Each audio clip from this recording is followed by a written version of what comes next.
Hey everyone, it's Justin again.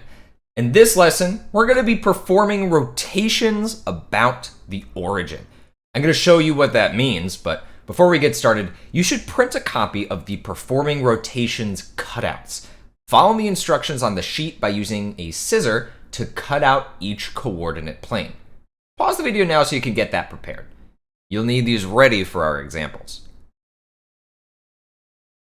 All right, you ready to start? Let's go.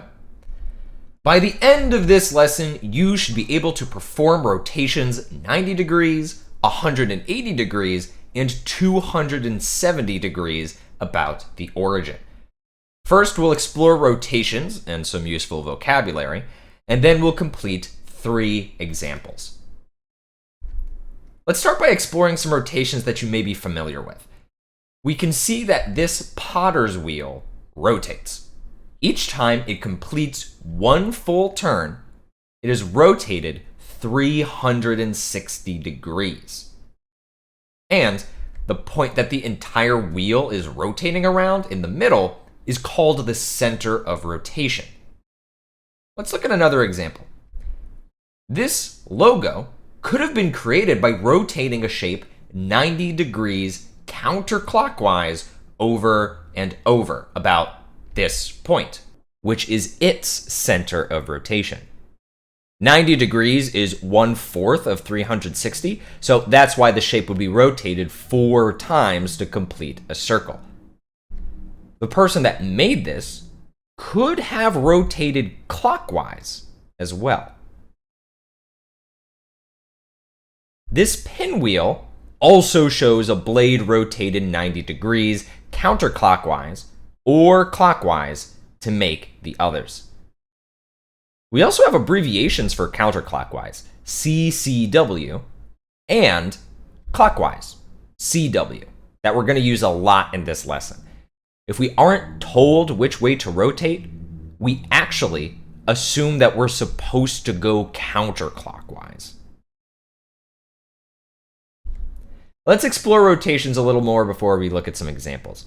Another way to think about more than one 90-degree rotation is by adding 90 degrees to the previous 90 degrees. For example, let's use this shape as our pre-image, and the origin, or 0, 0, as the center of rotation. Another way to say that 0, 0 is the center of rotation is that we are rotating about the origin. We get this shape by rotating 90 degrees, and the next shape by rotating 90 degrees again. But instead of having to rotate 90 degrees about the origin twice to get here, we could have just rotated 180 degrees about the origin, since 90 plus 90 is 180. We could have even rotated 180 degrees clockwise instead and gotten to the same place. Rotating the shape 90 degrees 3 times is the same as rotating 270 degrees, since 90 times 3 is 270. And another way to get to that same place is by rotating 90 degrees clockwise. Another thing I want you to understand before we start our examples is that there's more than one way to get to the same image. We can see that rotating 90 degrees counterclockwise takes the image to the same place as rotating 270 degrees clockwise.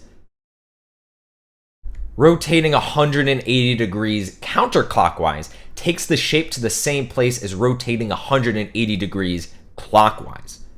And rotating 270 degrees counterclockwise puts the image in the same location as rotating 90 degrees clockwise.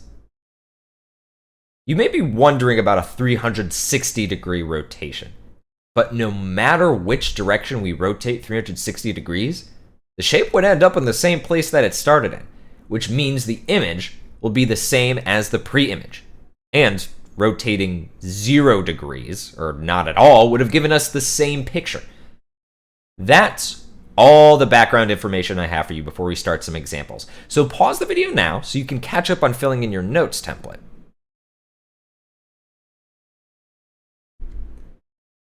It is officially time to start our first of 3 examples. This question says to rotate the object 90 degrees about the origin and find the following information.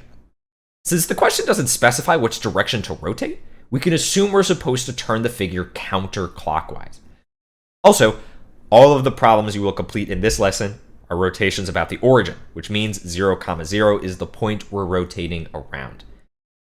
The points on the pre-image are already listed for us, so we can move on to finding the image.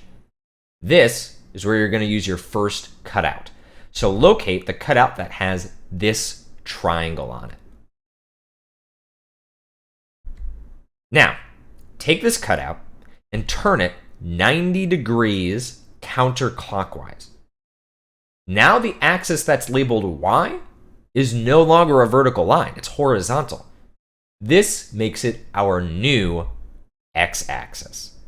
You can just cross out the old label on your paper and write the new label.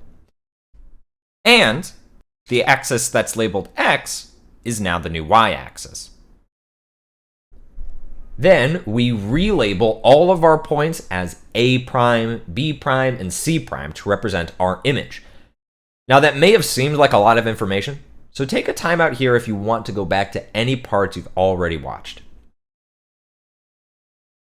Now that we know where A prime, B prime, and C prime are, go ahead and write their coordinates in your notes template and copy this figure over onto the coordinate plane in your notes template too. Pause the video and do those 2 things now. Compare what you wrote for the coordinates of the image and your drawing with mine. Make sure everything looks good before we continue. We have 3 more questions to answer. So, first, were there any invariant points? Did any part of the triangle not move to get the image? No, every point moved. Second, is the transformation an isometry? Is it still the same sized triangle with the same angles and side lengths? Yes, it is. And finally, what other rotation would create an image in the same location? Well, we learned earlier that rotating 90 degrees counterclockwise would be the same as rotating 270 degrees clockwise. So that's our answer here. Here's our next example, and it says to rotate 180 degrees.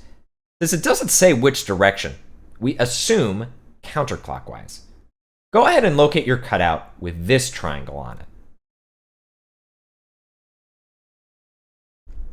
All right, here it is.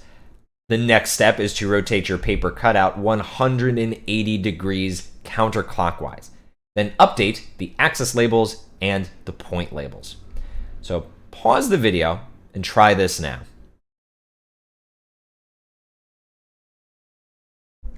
This is what it looks like when you first rotate it.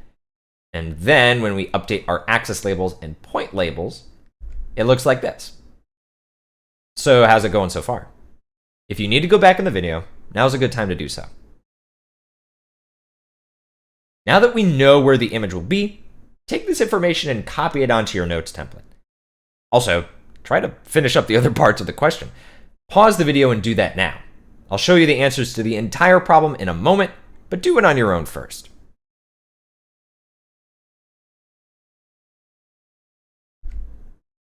Okay, it's time to compare your answers to mine.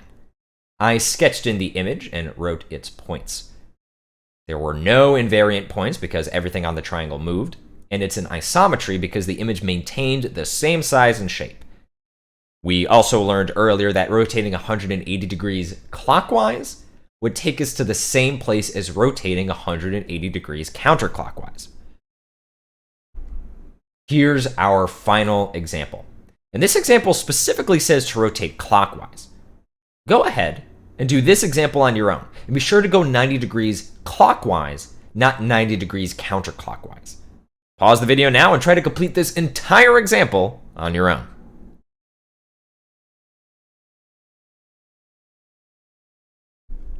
Here's the graph before rotating it. Once it's been rotated, it'll look like this. Remember to cross out your old axis labels and write your new ones, and then change A to A prime, B to B prime, and C to C prime.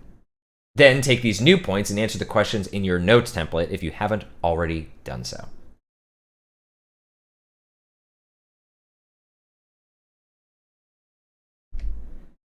And here are the answers. Compare them to yours and see how you did. Do you notice anything different about one of our answers in this problem? There actually is an invariant point this time. The point B is on the center of rotation, so it didn't move when the rotation occurred. The only time there will be an invariant point with rotations is if there's a point on the figure that's also on the center of rotation, which for this lesson is always 0, 0. Now you know how to perform rotations about the origin. On the next few pages in your notes template, there's a GeoGebra activity. When you finish your notes for this lesson, do that activity either before or after the practice for this lesson. It's been fun, and I will see you next time. Hey.